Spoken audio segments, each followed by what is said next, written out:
Hey, what's going on, guys? It's Brain Bean here again, and with the launch of the Razer Cynosa Chroma, it's pretty much a direct competitor to the Corsair K55, so I figured this is a perfect opportunity to put these two keyboards head to head and see how these two keyboards stack up. So with that, let's go ahead and just take a look at these two keyboards.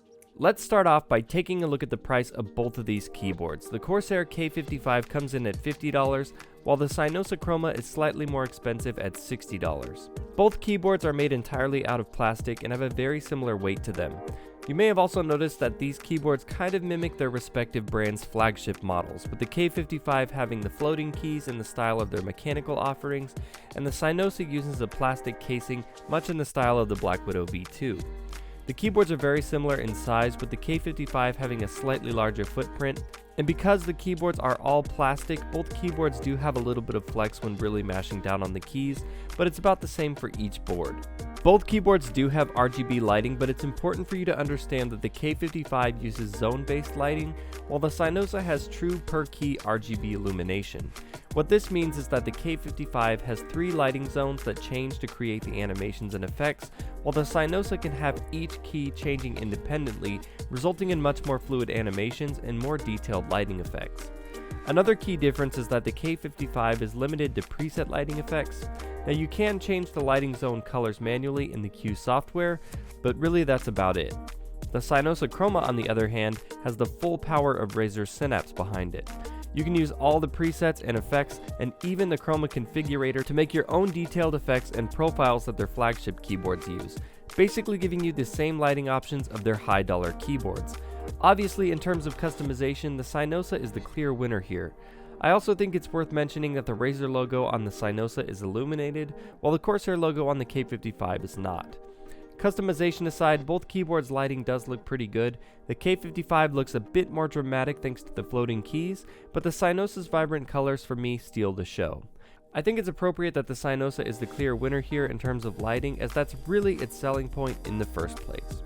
Now, both keyboards are simple membrane keyboards. It's important to note that they aren't mechanical membrane hybrids.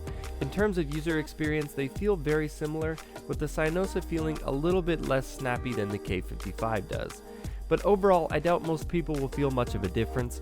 The font on the Cynosa is nice and simple, going with Razer's newer minimalistic look, while the K55 uses a toned-down version of their own bolder font that you see on their mechanical keyboards. Both fonts look pretty good, but the K55 is certainly the more stylized of the two, and both keyboards do a good job of completely illuminating all of the keys. Just to give you guys an idea of how they sound, here's a quick back-to-back sound test.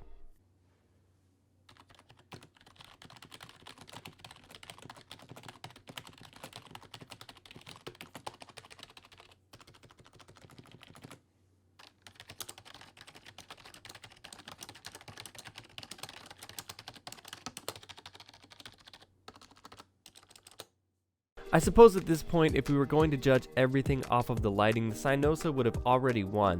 But when we start to look at the keyboard's extras, this is where the K55 really starts to put up a fight. Aside from all the lighting customization, the Cynosa doesn't bring much else to the table. You get 10-key anti-ghosting, a Windows lock mode for gaming, and media controls by way of the function key, but really that's about it.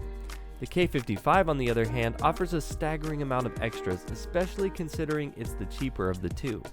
First off, the K55 comes with a detachable wrist rest. It's not as premium as their higher end offerings, but it still gets the job done nicely. The K55 also has a row of 6 dedicated macro keys, and if that wasn't enough, a set of media keys as well.